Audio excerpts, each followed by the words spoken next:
আজকে সাগরের কিছু নিত্য নতুন ভিউ নিয়ে আসলাম আপনাদের মাঝে। সাগরের মানুষের জীবন জীবিকা কিভাবে কষ্ট করে ইলিশ মাছ ধরে দেখেন। কি লার তুফান বাতাস বন্যা, এর ভিতরেও মানুষ পরিশ্রম করে কষ্ট করে বহুত কষ্টের বিনিময়ে একটা ইলিশ মাছ ধরা লাগে।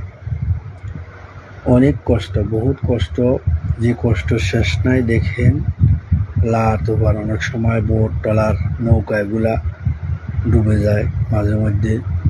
ও ডুবার ভিডিওটাও এখানে আছে, পরবর্তীতে একটু পরে দেখতে পারবেন। এই যে দেখেন, এটা ডুবে একদম মানুষগুলা ট্রলারের উপরে বসে আছে। কি পরিস্থিতি, কি ভয়ানক একটা বিষয়। তোরে যেরকম গাড়ি ঘোড়া অ্যাক্সিডেন্ট হয়, নদীতেও এরকম নৌকা বোট ট্রলার এগুলোও অ্যাক্সিডেন্ট হয়, বড় ধরনের অ্যাক্সিডেন্টে মারাত্মক ক্ষয়ক্ষতি হয় মানুষ।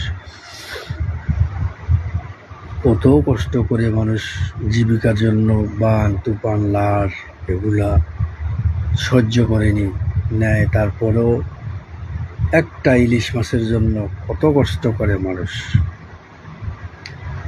সেই জায়গায় ইলিশ মাছ যদি না পাওয়া যায়, ইলিশ মাছ